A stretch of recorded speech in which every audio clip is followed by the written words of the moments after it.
something that's concerning us at the moment as a community and as a Muslim community here in America is, of course, the news that we hear and the constant media circus going on around the building of Masajid. Most prominently the Masjid in New York City, but even other Masajid are being talked about throughout the media and throughout the news. And there's a lot that could be said, a lot that has been said, and a lot more that probably needs to be said. But one thing that I wanted to talk about was I didn't want to discuss the validity of building the masjid versus not building it and all these other things. Those things are for policymakers and other people to discuss and decide. But what's happening as a consequence of that is that there is a discussion about Islam in mainstream American media amongst common circles of common citizens in this country now. There's a discussion about Islam in general. What are the motives of Islam? What is this religion preaching? What is this religion based on? That's why when you turn on the news, it's no longer talking about hallowed ground or the sensitivity. The conversation is completely switched to this religion itself. And subhanAllah, the Shaykh was reciting the ayat right now from Surah Al-Shu'ara.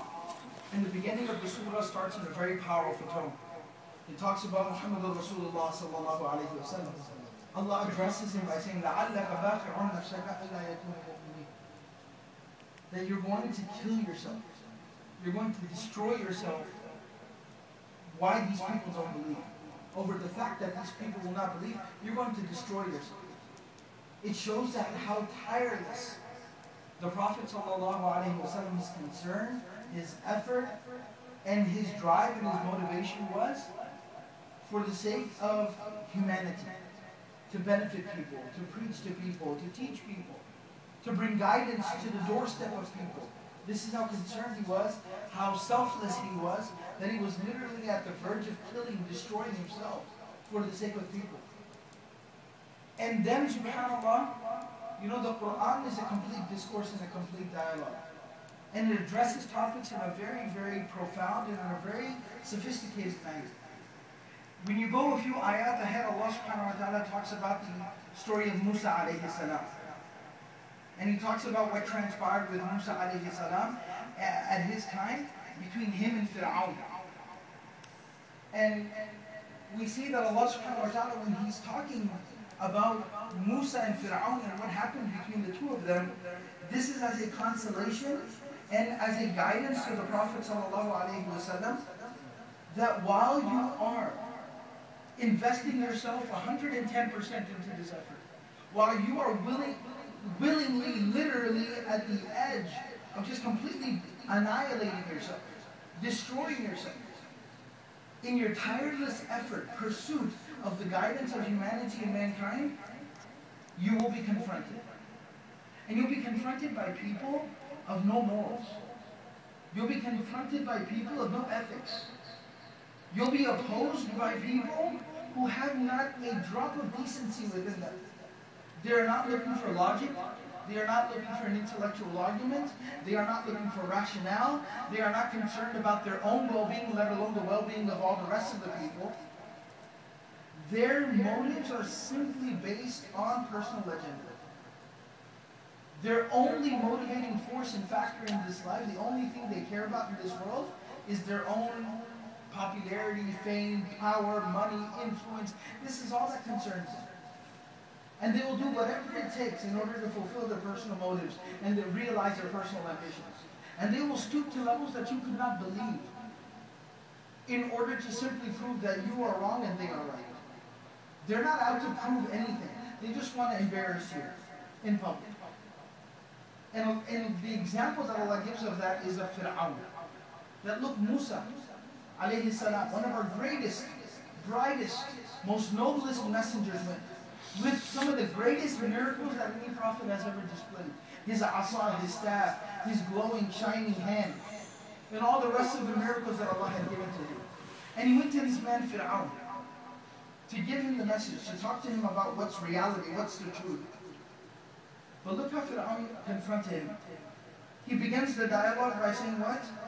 قال فرعون وما رب العالمين.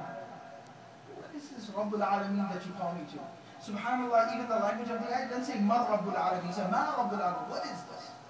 You know, like in English, we say, what's this nonsense you're talking about? So what is this Rabbul Alameen business that you're talking about? Why are you wasting my time? Musa alayhi salam responds, he says, Rabbus samawati wal ard, wa ma baynahuma in kuntum muqinin. He's the Lord of the heavens and the earth, and all that which is between them. In kuntum muqinin. If you truly have iman, if you truly have faith. He says to the people that are sitting around him, قَالَ لِمَنْ حَوْلَهُ أَلَا تَسْتَمِعُونَ. He doesn't even let Musa alayhi salam finish. He goes, are you listening to this guy? Are you paying attention? He looks to, you know when you're talking to somebody who's trying to mock you, ridicule you, so disrespectful, so stubborn, so arrogant? He's not even looking at you. He looks at the guy next to you. You hear this clown? You hear what he's saying? قَالَ لِمَنْ حَوْلَهُ وَلَا تَسْتَمِعُونَ. Musa alayhi salam, what does he respond then? Hey, why are you talking to me like this? This is not appropriate.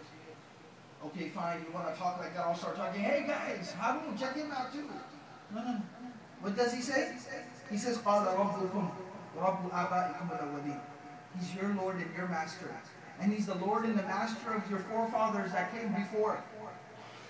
What does Fir'aun say in response to that? He says, قَالَ إِنَّ رَسُولَكُمُ الَّذِي أُرْسِلَ إِلَيْكُمْ لَمَجْنُونَ. He looks back to the people and he goes, this messenger that's been sent to you, he's crazy. He's lost his mind. Listen to what this guy says. What does Musa alayhi salam respond now? No, listen, let's understand what we're talking about. Let's take this to public opinion. Let's have a poll. Let's take a vote amongst. No, what does he do? Musa alayhi salam responds by saying, قَالَ رَبُّ الْمَشْرِقِ وَالْمَغْرِبِ وَمَا بَيْنَهُمَا إِن كُنتُمْ تَعْقِلُونَ. He's the Lord and the Master of the East, the Lord and the Master of the West, and all that which is between them. And all it will take is for you to just open your mind just a little bit. Just to stop and think for a moment and you'd realize what I'm saying. قَالَ لَئِنِ اتَّخَذْتَ إِلَهًا غَيْرِي لَأَجْعَلَنَّكَ مِنَ الْمَسْجُونِينَ.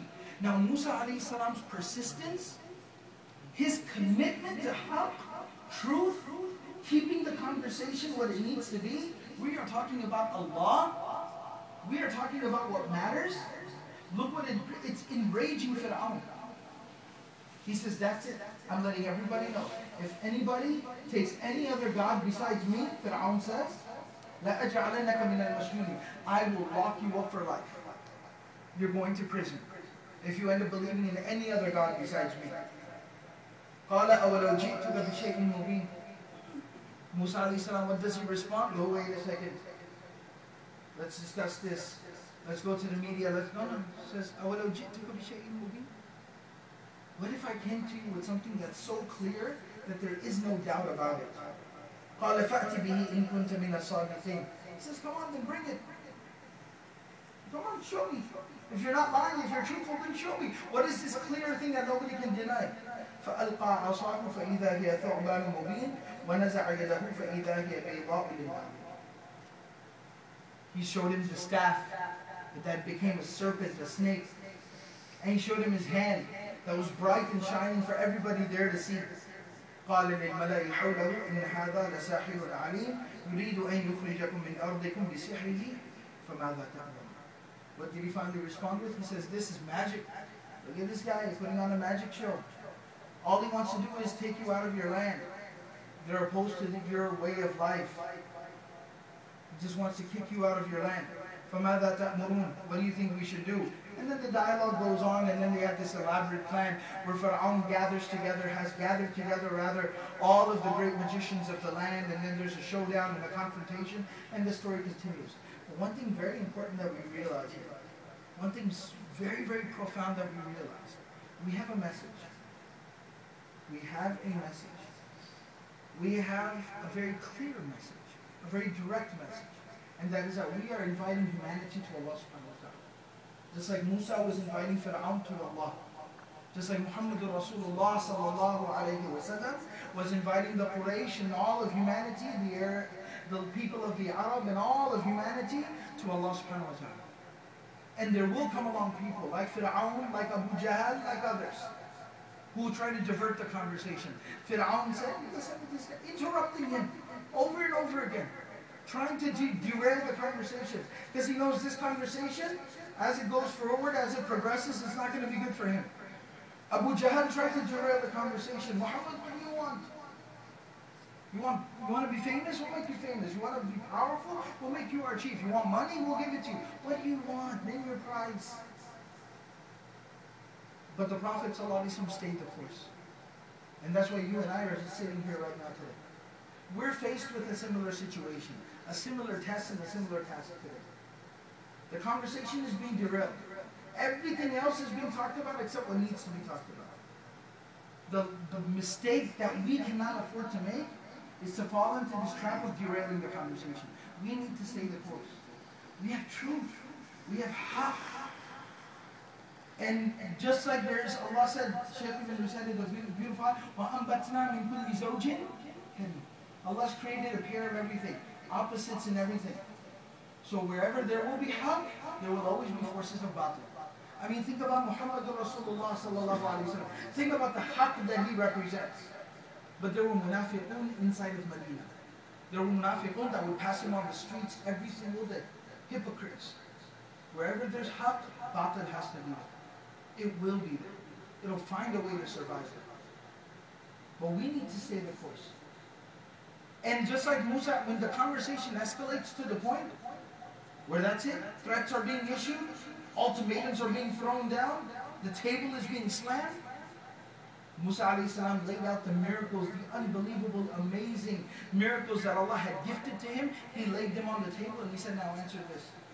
We have the greatest miracle that Allah has ever bestowed upon humanity, and that is the Quran, the book of Allah. That is the beautiful life of the Messenger sallallahu alaihi wasallam. We need to lay that on the table. This has changed more people's lives throughout the course of human history than any other force. This right here. But in that, we also realize our problem and our mistake. We haven't read this. We haven't studied it. We haven't understood it. We most definitely have not lived it. And we haven't shared it with humanity the way it needs to be shared. That's our problem. And so during this month of Ramadan, this beautiful, blessed month of Ramadan, and I pray and I hope everybody's having the most amazing Ramadan of their lives. One thing that we can all make a commitment to, because Allah tells us in the Quran, شَهْرُ رَمَضَانَ الَّذِي أُنْزِلَ فِيهِ الْقُرْآنِ. This is also the month of the Quran. Let's make an intention, a firm intention during this month to recommit ourselves, to reconnect ourselves, to renew our commitment to the book of Allah subhanahu wa ta'ala, and build a more meaningful relationship with the book of Allah, not just by reciting it, or memorizing it, or listening to it, but by understanding it, living it, and sharing it with the rest of humanity. May Allah give us all the ability to practice everything that's been said and heard. Subhanallah wa bihamdihi, subhanakallah wa bihamdik, nashhadu an la ilaha illa anta nastaghfiruka wa natubu ilayk.